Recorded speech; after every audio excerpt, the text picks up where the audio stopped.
Timeline, 5000 ans d'histoire, Richard Fremder.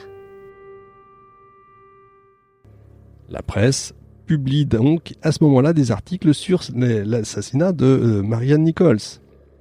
Le Times du 1er septembre, voilà ce qu'il écrit.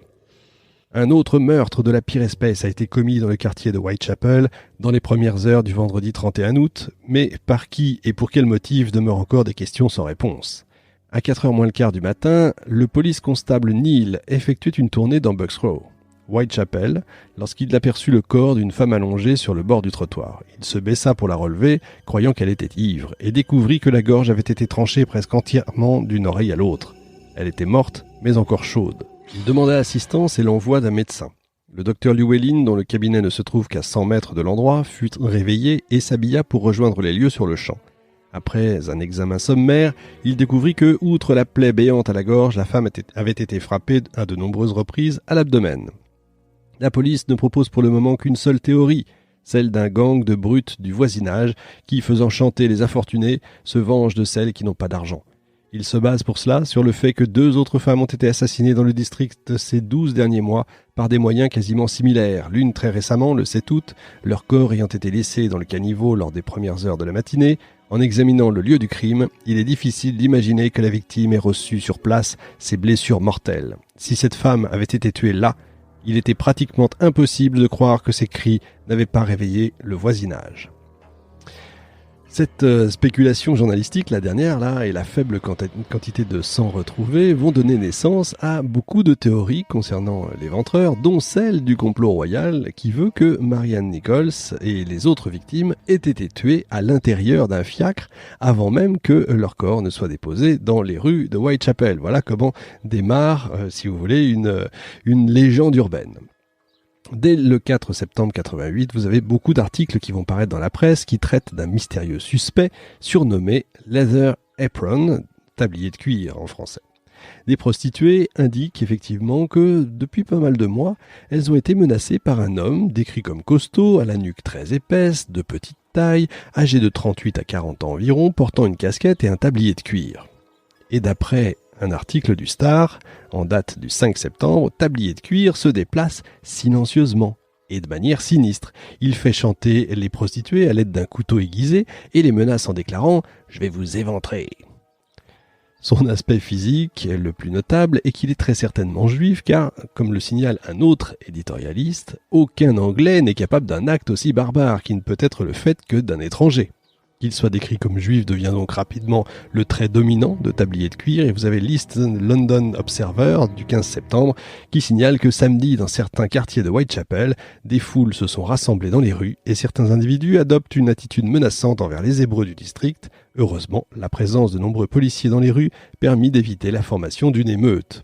Ambiance.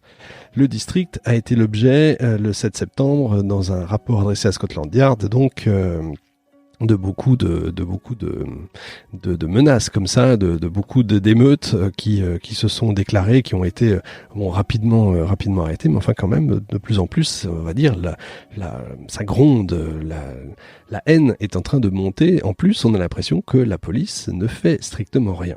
On affirme également connaître l'identité de tablier de cuir. Il s'agirait d'un homme du nom de Jack Pizer qui, depuis longtemps, a pris l'habitude d'importuner les prostituées du district et d'autres quartiers de la métropole. Et donc, ils continuent leurs recherches, dit le rapport. On continue les recherches, on continue à questionner beaucoup de monde pour le retrouver ses activités la nuit du crime, bien qu'à l'heure actuelle, il n'y ait aucune preuve contre lui. Donc, on arrête ce gars-là et finalement, il est relâché. Alors il est relâché le 11 septembre au soir, il a pu prouver qu'il se trouvait près des docks, où en plus il y avait un incendie qui s'est déclaré la nuit de l'assassinat de Marianne Nichols. En plus il a discuté avec avec un policier, donc il était immédiatement innocenté. Au moment où Pizer est détenu dans le poste de police de Lehman Street, William Piggott, qui ressemble vaguement à la description de tablier de cuir, est interrogé lui dans le poste de Commercial Street, devant lequel une foule hostile s'est rassemblée. Piggott a fait preuve de violence verbale envers les femmes dans un débit de boisson. Sa main arborait une blessure due à une morsure de femme, en tout cas c'est ce qu'il déclarait. Une chemise trouvée dans sa sacoche était tachée de sang. Ses chaussures paraissaient avoir été nettoyées comme pour retirer des traces de sang. Donc immédiatement, il a été fait prisonnier, on l'a remis à la police, mais lui aussi est bientôt libéré.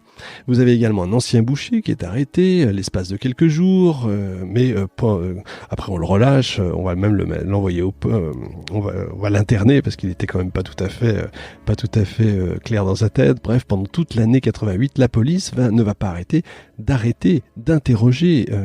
Ils vont avoir près de 160 suspects qui tous ont été relâchés. Tablier de cuir, dans la presse, a rapidement été remplacé par Red Terror, la terreur rouge, avant que ce soit Jack l'Éventreur qui ne s'impose tout à fait à partir du 27 septembre.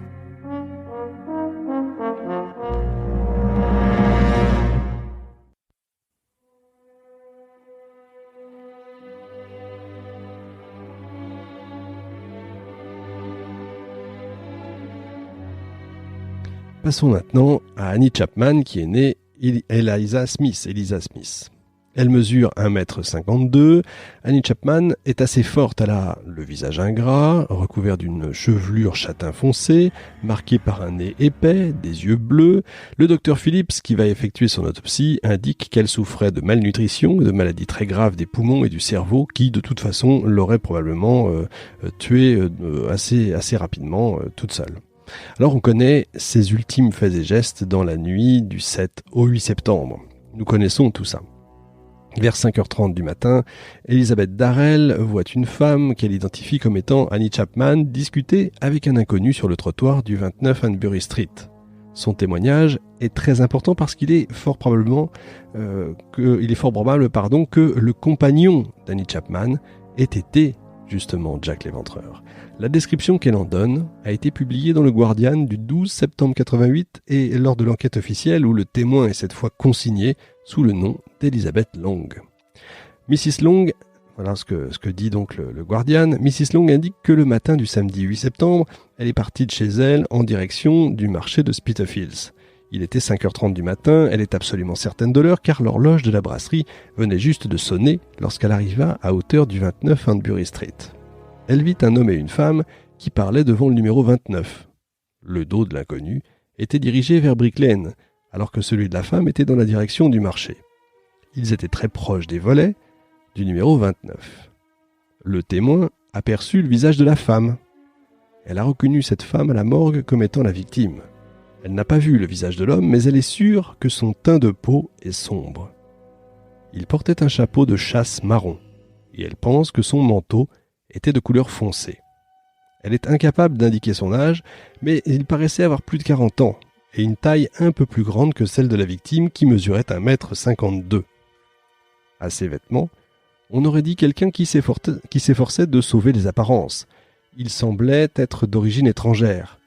Le témoin put les entendre parce qu'ils discutaient à voix haute. L'homme parla en premier. « Tu veux bien ?» La femme répondit « Oui ». Ils étaient toujours debout et immobiles lorsque le témoin les dépassa sans se retourner pour se rendre à son travail.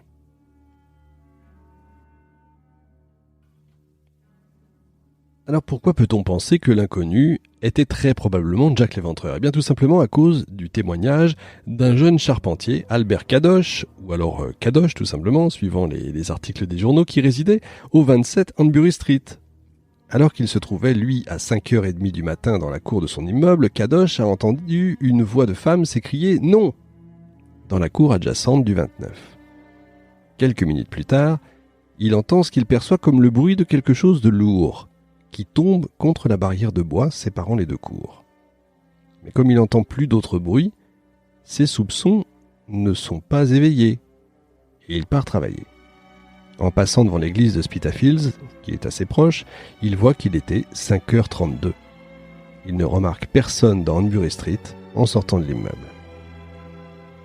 Plus encore que le meurtre de Marianne Nichols, Jack l'Éventreur a pris cette fois des risques incroyables en tuant Annie Chapman dans un lieu ouvert à tous. L'assassinat est commis cette fois en plein jour. Il est 5h30, on est au mois de septembre. Et puisque on est samedi, la plupart des 17 locataires de cet immeuble en bois de 4 étages se rendent à leur travail ou alors vont effectuer leurs courses au marché de Spitalfields qui est juste à côté.